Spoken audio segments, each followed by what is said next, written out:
बाहर ma'am makeup में सबसे बड़ी बिगिनर्स मिस्टेक क्या कर रहे हैं आजकल के टाइम पे? सो बेसिकली मेकअप जो स्टूडेंट्स बिगनर है वो फेम के पीछे भाग रहे हैं। जौन से भी आर्टिस्ट के बहुत ज्यादा वायरल है, रील्स फॉलोअर्स ज्यादा है, वहां पे वो ये नहीं देखते कि वहाँ 100% नॉलेज मिलेगी, फ्लेक्सिबल टाइमिंग्स मिलेगी, वन ऑन वन अटेंशन मिलेगी। अब हम अपने कोर्स में उनको टाइमिंग्स भी फ्लेक्सिबल दे रहे हैं, हाथ पकड़ के भी सिखा रहे हैं, वन ऑन वन अटेंशन भी दे रहे हैं, प्रोडक्ट नॉलेज प्रॉपर दे रहे हैं। पर आजकल तो सिनेरियो यही है कि कोई भी स्टूडेंट है या कोई जिसने मेकअप भी करवाना होता है वो सबसे पहले इंस्टाग्राम पे फॉलोअर्स देखता है, बिल्कुल। रील्स के नंबर देखता है, उसके बाद जाके चूज करता है ये मेरे लिए बेस्ट है। हाँ, तो उनको ये नहीं समझ आते कि वहां पे उनको स्टेप बाय स्टेप लर्निंग मिल रही है। होता क्या है, वहां जाके सीख लेते हैं कॉन्टोर कैसे करनी है, ब्लश कैसे लगाना है। अब वहां पे उनको ये नहीं पता लग रहा कि स्किन क्या है, स्किन टाइप सुना होता है, स्किन के कंसर्न्स क्या है, स्किन की कंडीशन पे काम कैसे करना है, वो उनको पता नहीं है। अब हम अपने 10 डेज के कोर्स में सबसे पहले उनको ये थ्योरी कराते हैं 2 डेज कि स्किन समझो, स्किन इंडियन स्किन क्या है, इंडियन स्किन बहुत कॉम्प्लेक्स है, कि इसको समझो फिर इस पे आगे काम कर मतलब पाओगे। मेकअप आर्टिस्ट को चूज करने के लिए उसके फॉलोअर्स नहीं देखने चाहिए?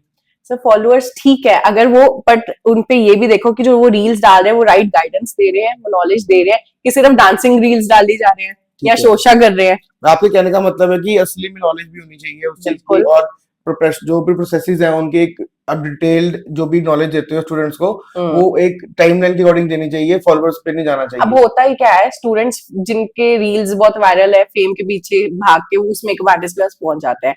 वहां से सीख के मेरे पास ऐसे स्टूडेंट्स आए हुए हैं रिनोन्ड मेकअप आर्टिस्ट से सीख के कि मैम इंटर्नशिप करा दो। ठीक रीजन है। बीइंग हमें वहां टाइम नहीं मिला।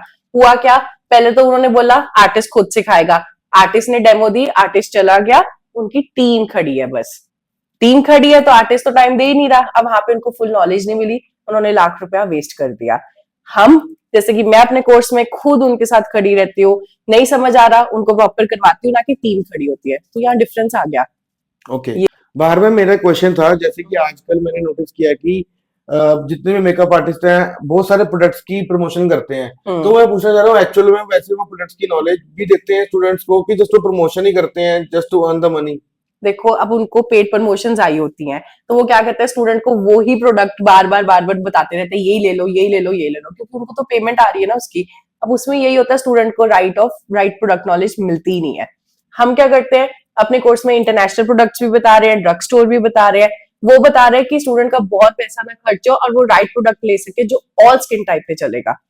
तो इस तरह हम उनको प्रोडक्ट्स बताते हैं, बट रिनोन मेकअप आर्टिस्ट वही ज्यादा रिकमेंड करते रहते हैं जिसकी उनको कोलैबोरेशन एंड पेमेंट्स आई होती है, ठीक है। प्रमोट करने के लिए आया होता है। और जैसे मैम आजकल ट्रेंड चल रहा है कि 2 वीक्स कोर्स, 3 वीक्स कोर्स या 7 डे मास्टर मेकअप क्लास, तो आजकल ये क्यों चल रहा है ऐसा कि कोर्स तो मंथली होते हैं, और भी हम सेगमेंट्स में देखते हैं, बिजनेस कैटेगरीज में देखते हैं जहाँ पे कोई राइट। कोर्स करवाया जाता है, कुकिंग कोर्स होता है, तो मंथली, 2 मंथली, 3 मंथली होता है, इसमें 7 डे, 21 डेज, 15 डेज, ऐसा क्यों? अब जब मैंने मेकअप कोर्स किया था लाइक 8 years बैक, तो वो 3 months का था।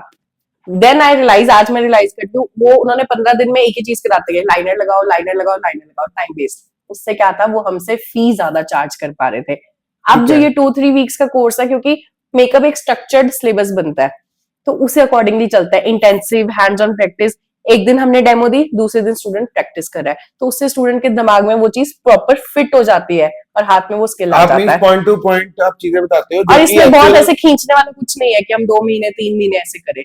ये 7 डेज 10 डेज 21 तो डेज जैसे में आप सेवन कवर डेज हो या जाता टेन है। डेज की क्लास रखते हो, उसके बाद वो हैंड्स ऑन प्रैक्टिस और एक्सपीरियंस कैसे गेन होता है फिर स्टूडेंट का? क्योंकि हम एक दिन उनको डेमो दे रहे हैं, साथ में ओके। नेक्स्ट डे उनकी प्रैक्टिस करवा रहे हैं, सो जो उन्होंने एक दिन पहले सीखा वो फ्रेश उनके माइंड में याद है, सेकेंड डे वो जब प्रैक्टिस कर लेते हैं खुद प्रैक्टिकली, वो पूरा डन हो जाता है ठीक उनका। है मैम, जैसे मेरा क्वेश्चन है कि जितने भी मेकअप आर्टिस्ट कोर्स करते हैं, स्टूडेंट्स आपके पास आते हैं हम्म। जो कि बिगिनर लेवल पे कोर्स करते हैं, उनका on an average monthly income कितनी स्टार्ट हो जाती है आपके कोर्स करने के बाद? ओके, दे कैन स्टार्ट आराम से 30 से 40,000 से आराम से कर सकते हैं, घर से बैठे बैठे ऑनलाइन क्लासेस दे सकते हैं, सेल्फ ग्रूमिंग क्लासेस लगा सकते हैं। हम्म। वो अपना सेल्फ मेकअप आर्टिस्ट बन के नॉलेज दे सकते हैं, जिससे उनको ब्रांड भी अप्रोच करेंगे फॉर हम्म। पेड कोलैबोरेशंस, तो आराम से 30 से 40 के वो आराम से स्टार्ट कर सकते हैं अर्न करना। ठीक है।